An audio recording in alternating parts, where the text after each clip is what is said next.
Hello everyone, in this video we will be showcasing our project for the unit SIT315 Programming Paradigm course.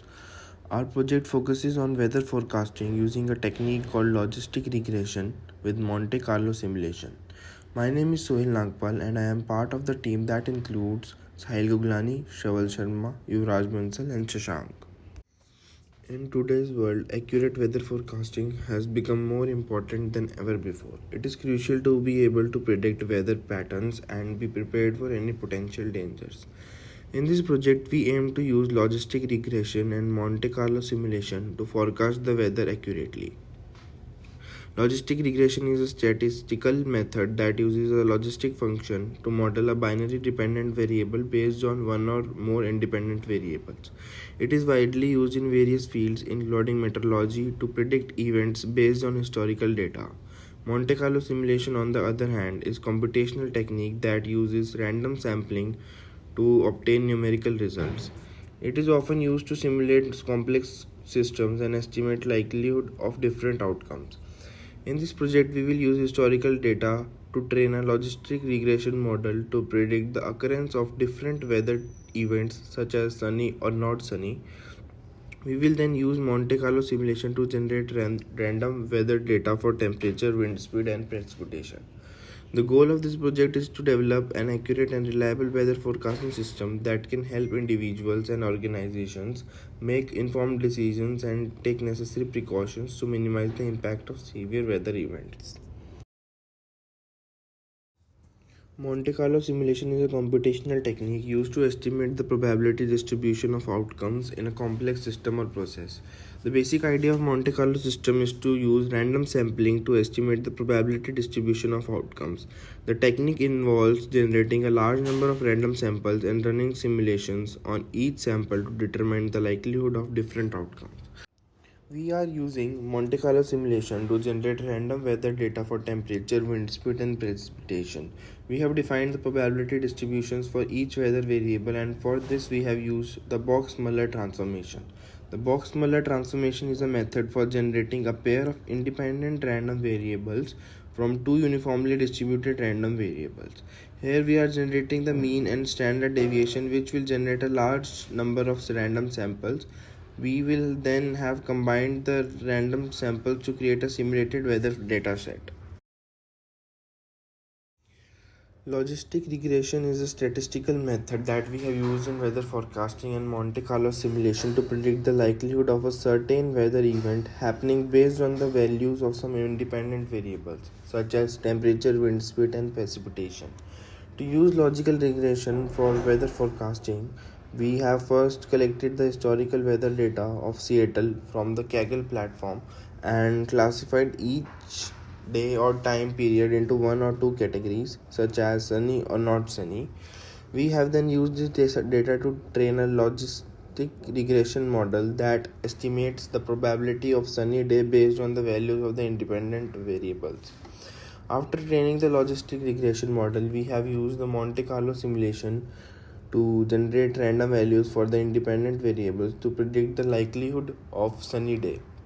By repeating this process many times, we can generate a distribution of probabilities of sunny day. This information can be used to make decisions about activities that may be affected by the weather, such as outdoor events or agriculture. So the benefits of using Monte Carlo simulation for weather forecasting includes increased accuracy, improved decision making, and reduced risk. By simulating different weather scenarios, we can better prepare for potential weather events and reduce the impact of extreme weather conditions. So, in conclusion, the use of Monte Carlo simulation and logistic regression can greatly enhance the accuracy of weather forecasting. By simulating different weather scenarios and predicting the probability of different events, we can better prepare for potential weather events and reduce the impact of extreme weather conditions. So, this was just the overview of our project. Let us now look at the working of the project. Hello everyone, and in this part I will explain you about the generation of random data through Monte Carlo simulation. For the Monte Carlo simulation, I have used the Box-Muller transformation, which creates data alternatively. So firstly, we have to define the variables as to be from 0 to 1, and we have to create an r and a theta with the formula square root minus 2 log u1 and the theta 2 pi u2. Well, in being a polar region, we are able to create a circle to a domain where this is where the the data from which will create a random, and finally we are able to multiply the r with the cos theta or the sin theta to create a random value. This will be able to create it through data by alternatively choosing, like the first we will be able to multiply the standard deviation by the r cos theta plus mean, and the next time we will be using the r sin theta plus the mean. So this will be able to create the data. Now we have to define the mean temperature, the mean value of the temperature, speed and precipitation, and we have to start a for loop through which we are able to create the random data for for the number of days, which is set to 1000. And that's for the sequential code. Now for the hybrid code that I've designed, which includes the use of MPI along with the PP third version. And it is designed in such a way that each MPI unit will be given its own mean value and a standard value, and and uh, the mean and standard value will be of different part, like the first MPI unit will be computing the random value for the temperature, and the next one will be computing the random value for the wind speed, and the third one will be computing the random value for the precipitation. And when each of these MP unit will be created, now we have to initialize the p threads. The p thread will Each p thread will have its own start unit and end unit, and their mean and standard value will be the same, and they all will be assigned the function of creating random data. And once they have created the random data, they will be combined together, and then the MPI units will be sending data to the zeroth rank. Like the first one will be sending the wind speed, and the second one will be sending the precipitation, and they will be able to combine all the results together. And when they are able to combine the results together, uh, they they will to print it out on an output file. So that was the Monte Carlo simulation. Let me show you the output of each program in a virtual machine. First, let's run the sequential program. When I run this program, I'm able to see that the data is produced through Monte Carlo simulation, and we displayed on the terminal, and the time it took was 0.006 seconds. Now let's run the MP program, which will be run through the command mp run np3 hybrid. 3 actually means the number of MP units used in the process. So when the data is produced, and it actually took 0.0005 seconds, so it's actually quite faster than the sequential program. So that was all. Now let's discuss about the machine learning part. So here is the logistic regression that we have designed for the model. Firstly, we imported the data set from the Kaggle and cleaned it using the algorithms. Next, we use some data for the finding the accuracy, and imported the Monte Carlo simulation generated data. And now firstly we imported put its the value into the variables for program, and then we convert those into float variables. Then we convert them into the NP array, and here we start the machine learning part. Firstly, we have to normalize the data in order to make the data train the model.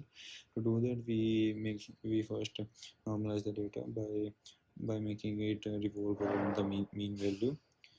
For to do that, we have to subtract the mean value from each data in the array, and subtracted and divided by the standard deviation. Next, we add a biased column to the training data, which will be oscillate from 1 to 0, uh, and which will be able to find the minimum loss function.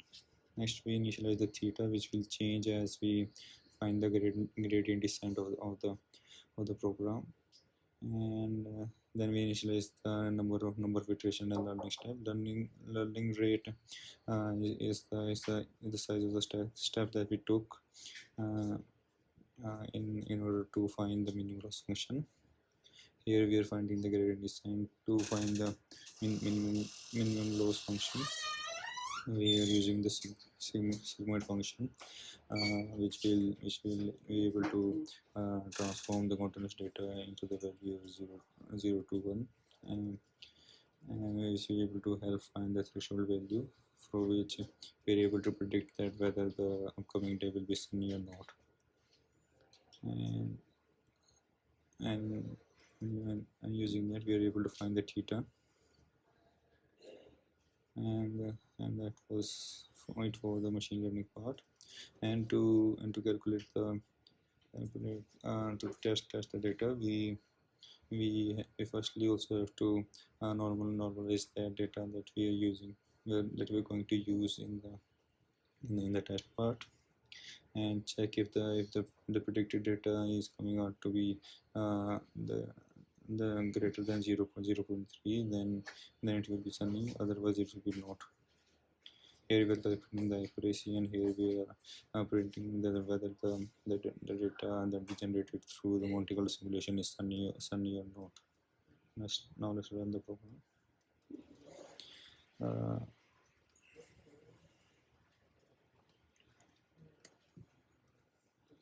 Here, as you can see, that they are able to predict that whether the data is sunny or not.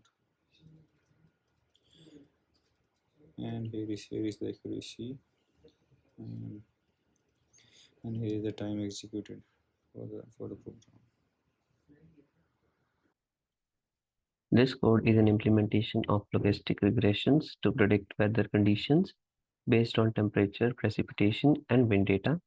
Here I have made use of different functions to calculate the probability of the weather being sunny or not sunny from the input data and a trained theta value. The CSV module in Python is used for reading and writing the CSV files. It provides functionality to work with the tabular data in a simple and efficient way. Further, the testing data is split into chunk of size 100, and each chunk is processed in parallel using a thread pool. Process of chunk function predicts the weather of each data point in the chunk and returns the number of correct predictions. I have parallelized the code to improve the performance by dividing it into smaller subtasks that can be executed concurrently over multiple processor cores. And I have made use of concurrent.futures, which allows to efficiently manage the multiple threads. Then for parallelizing the code, I have made use of a thread pool executor, which creates a pool thread that can execute tasks concurrently. Specifically, the code parallelizes the testing process in two places. First, it parallelizes the processing of task data by splitting it into smaller chunks and processing them in parallel using threads. This is done in the process chunk function using a thread pool executor. Second, it parallelizes the prediction of weather for random data through Monte Carlo simulation. This is done using a thread pool executor as well.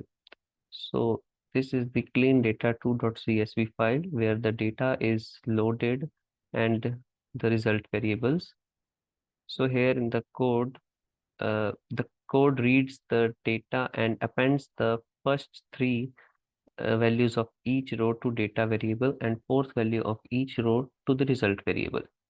So after simulating this parallelized code, it shows that the predicted weather is sunny or not sunny, and the execution time is 0.5.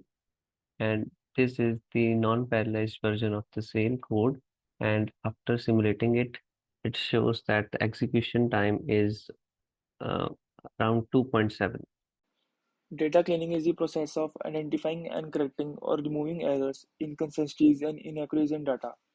The process typically involves the identification of missing or duplicate data, incorrect information, inconsistencies in naming conventions, and other issues that can impact the accuracy and reliability of the data. Now, importance of data cleaning. It improves data accuracy by removing errors and inconsistencies. Data cleaning ensures that the data accurately represents the real-world phenomena it is intended to capture. Increases data consistency. Data cleaning ensures that data is consistent across different sources and over time, making it easier to analyze and compare. It enhances data quality, cleaning data of higher quality, which improves the reliability of any analysis or modeling that uses it. It saves time and resources. Investing time and effort in data cleaning at the outset can save time and resources later by reducing errors and inaccuracies in analysis and modeling. It improves decision making. Accurate, reliable, and unbiased data is essential for making informed decisions, and data cleaning is a crucial step in ensuring that the data used for decision making is of high quality. Now, moving on to the code part.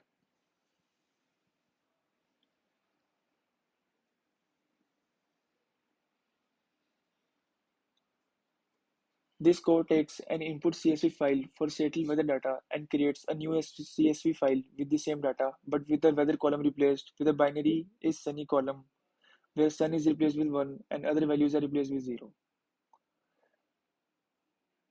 The code imports the CSV module. The input and the output file names are specified.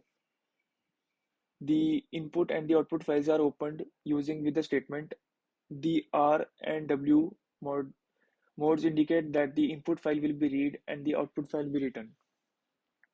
The CSV reader and CSV writer objects are created for the input and output files respectively. The header row of the input file is read and written to the output file. The rows of the input file are iterated through and the value in the weather column is checked. If the value is sun, it is replaced with 1, otherwise it is replaced with 0. This converts the weather column into a binary is sunny column. The updated row is written to the output file and then the output file is closed. Moving on to the second part. This code uses the pandas library to perform some data cleaning operations on the previously created CSV file. Here is a breakdown of the code. The pandas library is imported. The clean CSV file is read into pandas data frame using the pd_read_csv function. The mean value of the precipitation column is calculated with 2 decimal points using the mean function and the round function. The apply function is used to create a lambda function that replaces any 0 value in the precipitation column with the mean value calculated in step 3. The data file is overwritten with the updated data using the toCSV function. The index parameter is set to false to avoid writing the index column to the file. Moving on to the third part. This code uses the pandas library to perform the sum data cleaning operations on the Seattle weather file and creates a new data file with only the relevant columns. Here is a breakdown of the code. The pandas library is imported. The data file is read into pandas data frame using the pd_read_csv function. A new column average temperature is created in the data frame by taking the average of the max temperature and the minimum temperature columns. The data frame is subsetted to only include the average temperature, wind, precipitation, and weather columns using indexing. The updated data frame is written to new data file using the toCSV function. The index parameter is set to false to avoid writing the index column to the file. Now I have fully implemented all these three subtasks together, and here is the code. This code basically takes the CSV file of the Sater weather data, cleans it and transform it using pandas library, and writes the result data in the new CSV file. Here is the breakdown of the code. The code imports the necessary modules, CSV and the pandas. It sets the input out and the output file names. The code opens the input and output files using the statement. The R and W modes indicates that the files will be read and written respectively. The CSV reader and the CSV writer objects are created to read and write the input and output files respectively. The header of the input file is read and written to the output file. The rows of the input file are rotated through, and the value in the weather column is checked. If the value is sun, it is replaced with 1. Otherwise, it is replaced with 0. This converts the weather column into a binary is some column. Next, the clean data is read into pandas data frame using the read CSV method. The mean value of the precipitation column is calculated and rounded to 2 decimal places. Any zero values in the precipitation column are replaced with the calculated mean value. A new average temperature column is created by taking the average of the temperature max and the temperature min columns. The data frame is rearranged so that the columns are in the order like temperature, average temperature, wind, precipitation, weather, and the cleaned and the transformed data is returned to the output file. Thank you. Hi everyone, my name is Shashank and in this video I will be discussing the GUI I created for our parallel programming project. Our project required us to implement a logistic regression model and I was tasked with creating a GUI to visualize the model's performance. So here is our GUI. As you can see, the GUI has several components. The start button triggers the logistic regression model and results are displayed on the right hand side. The model theta, scope and accuracy are displayed in the card layout and the classification plot are displayed on the right side. So here after pressing the start button we can see the 4 classification plot shows the model's performance with different combinations of feature 1 and feature 2. These plots update in a real-time model run. We use the PyQt graph library to create these plots and customize their appearance. Here are the 4 graphs and with the different uh, visuals. Let me discuss some of the main part that went into creating this GUI. Now let me discuss some of the main code part that went into creating this GUI. So here's the code part. You can see in the init function we set up the window by setting its title, geometry and background color. We also create the layout for the window and add a start button to the layout. Here you can see the start button layout.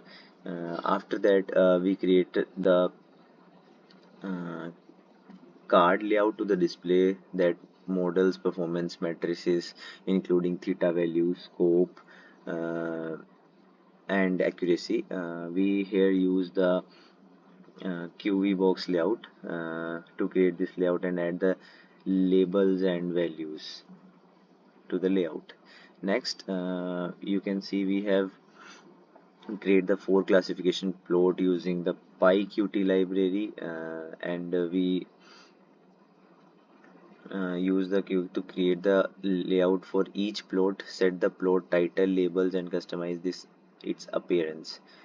Finally, we have added all the layouts to the Windows main layout, and after that we have the run model function. In the run model function, we load the data required for the logistic regression and then use the parallel programming approach to train the model. Once the model is trained, we update the GUI to display the model's performance matrices and classification plots. And all over, the GUI is an essential component of our project because it allows us to visualize the model's performance in real time. Without the GUI, we would have to rely on the text-based output, which can be challenging to the interpret. With the GUI, we can quickly identify any issue with the model and adjust it accordingly. So basically, the GUI I create for our program project allows us to visualize the logistic regression performance in real time. This makes it easier to interpret the model's result and adjust it accordingly. Thank you for watching.